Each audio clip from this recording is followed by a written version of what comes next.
E aí galera, tudo certo? Meu nome é Kel Figueiredo e hoje nós estamos aqui numa reserva ambiental maravilhosa para conversar com o Sérgio Bacelar, que é coordenador da Estação Ambiental Charles Darwin, que culminou no caminho de Darwin e que posteriormente ele conseguiu também o tombamento aqui da região. E ele vai explicar direitinho isso tudo pra gente. Se inscreve no canal, deixa seu like, ativa o sininho das notificações e vem comigo.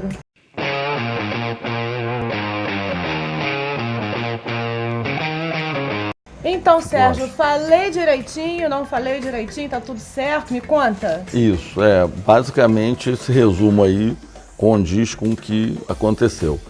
Quando eu resolvi me radicar no Engenho do Mato, no início dos anos 2000, já conhecia a região, já tinha um projeto de criação da reserva florestal e o Engenho do Mato era ainda um dos últimos lugares rurais da cidade, né? Ele deixou de ser rural por decreto em 97, mas esqueceram de avisar, a gente continuou tocando a nossa vida por aqui. E a partir da evolução do projeto de lei que criou a reserva florestal, em 2005, também culminou que o governo britânico resolveu comemorar o bicentenário de Darwin e com isso ele veio ao governo brasileiro para que pudessem trabalhar esse registro. E em 2008 foi feito do governo federal, o parque estadual, tal, a celebração, trouxeram o bisneto, o trisneto do Darwin, etc. E ao mesmo tempo foi quando eu encaminhei ao líder do governo na Câmara, né, a proposta, através da Estação Ambiental, de criação do Caminho de Darwin na cidade de Niterói, porque já tinha previsão no plano diretor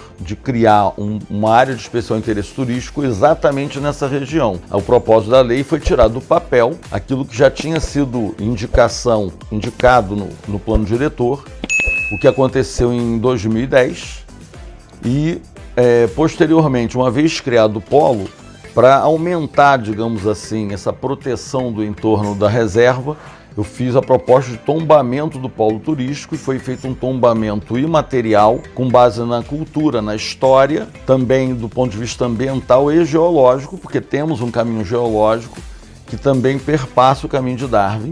Uma coisa, na verdade, não tinha a ver com a outra, apesar do envolvimento de Darwin com a ciência, mas sim porque foi feito um caminho a partir de pesquisas do Departamento de Recursos Minerais do Estado do Rio de Janeiro e que, coincidentemente, passava no caminho de Darwin. Quando você chegou, então, a estação ambiental ela já existia? Não, ela foi criada exatamente para dar suporte e criar, digamos assim, essa estrutura, exatamente. Porque a gente teve diversas ações, nós tivemos diversas ações locais, distribuição de mais de 160 coletores de coleta seletiva para implantar isso no polo. Nós realizamos 2 cursos de condutores bem lá no início, um em 2009 e outro em 2012, em parceria com o parque e o DRM.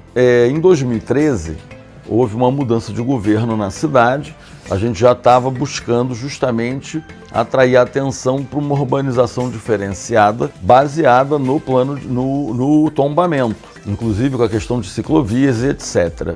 Aí, a partir daí, teve que se retomar uma agenda, porque você tem uma mudança de direção na cidade, mas o INEA, por sua vez, continuou evoluindo, a gente continuou implantando a unidade, porque não é só criar, né? E aí tem a abnegação de várias pessoas ao longo do processo, dedicação dos guarda-parques. Não é uma coisa simples, principalmente quando você tem 2 cidades em volta. Mas, do ponto de vista legal, apesar de toda a problemática que você tem de 2 cidades envolvendo em volta de uma reserva, hoje existe digamos assim, uma facilidade maior de você conseguir exigir o cumprimento das leis.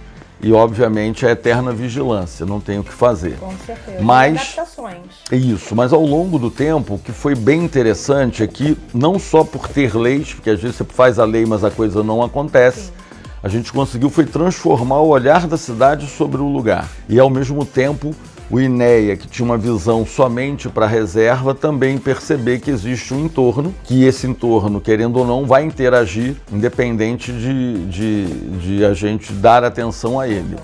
Então o polo, nesse aspecto, ele contribuiu exatamente para que você conseguisse se resguardar o modo de vida de quem já vivia aí, pelo menos em parte, porque o tempo e a cidade, óbvio, vão causar alguma transformação, mas trazer o que a civilização tem de bom sem perder o que a natureza já nos oferece aí. E para isso a importância de tombar o espaço, porque senão aconteceria uma mega urbanização. Exatamente, para dar critério à ocupação.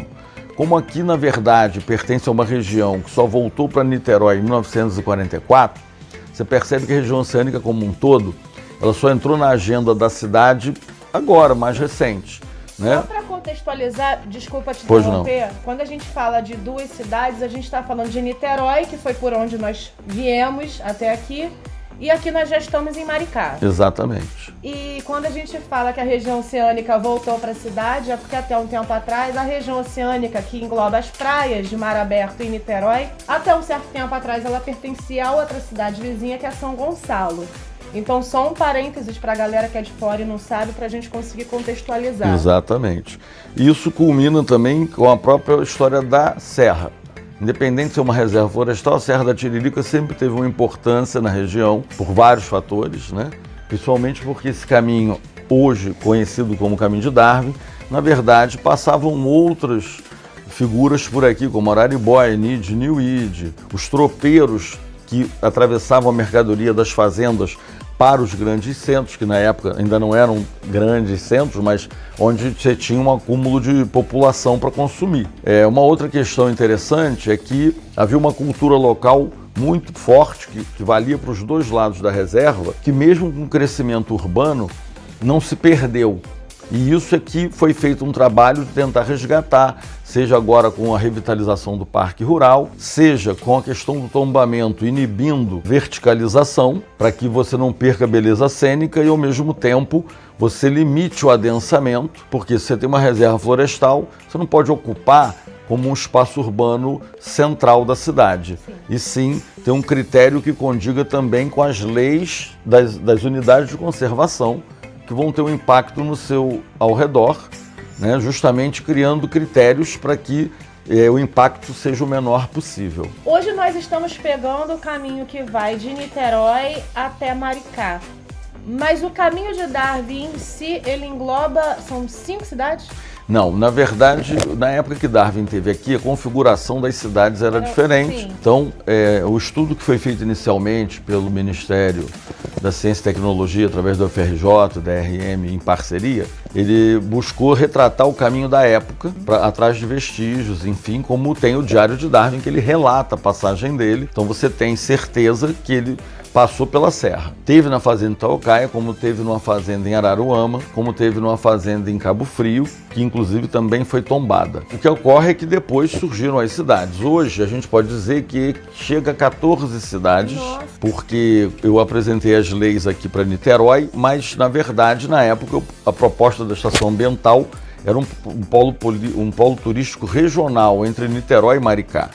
Tivemos reunião com a Prefeitura de Maricá na época, que era o governo anterior, e em Maricá acabou sendo feito por decreto. Eu não precisei eu encaminhar a lei, porque a prefeitura entendeu que ela poderia fazer mais rapidamente. Por outro lado, a fazenda, a proposta é que viraria um memorial Charles Darwin, que ficaria, se ela for desapropriada como está previsto, como um equipamento público a ser oferecido à cidade. E dali Darwin foi para Araruama e depois foi passando pelo litoral, no que seria hoje Macaé, não a cidade, mas o município, onde ele foi visitar a fazenda de uns ingleses. E mais recentemente, consegui, através da equipe do deputado Carlos Mink, junto com outros deputados, apresentar essa lei na Assembleia Legislativa, foi aprovada agora em 2020. Se eu não me engano. Me conta um pouco sobre a questão de ser um parque estadual com iniciativa popular. Você é morador da área. No caso, a minha chegada aqui já encontrou um movimento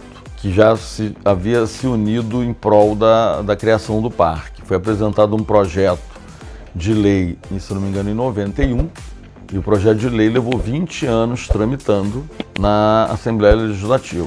Então foi iniciativa de vários ambientalistas, moradores, enfim, pessoas que tinham uma preocupação na preservação da região devido à importância da biodiversidade que ela apresenta. O parque hoje tem 19 trilhas, tem parte marinha, ele tem parte de altitude, ele tem escalada, ele tem ilhas, né? Então tem muitos ecossistemas diferentes.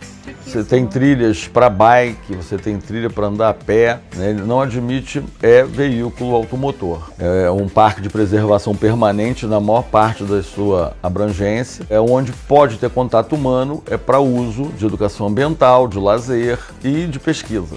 É um parque que é bastante pesquisado, não só aqui como no exterior. Ele apresenta hoje ainda uma biodiversidade bastante relevante. Teve espécies descobertas em 2008, né, que foi a Synax litoreus, um anfíbio. E agora, mais recentemente, espécies de flora, que foi a guarajuba e também uma outra que é conhecida como azeitoninha do Costão, que eram dadas como extintas e estão aí. Até pouco tempo aí estão descobrindo novas espécies.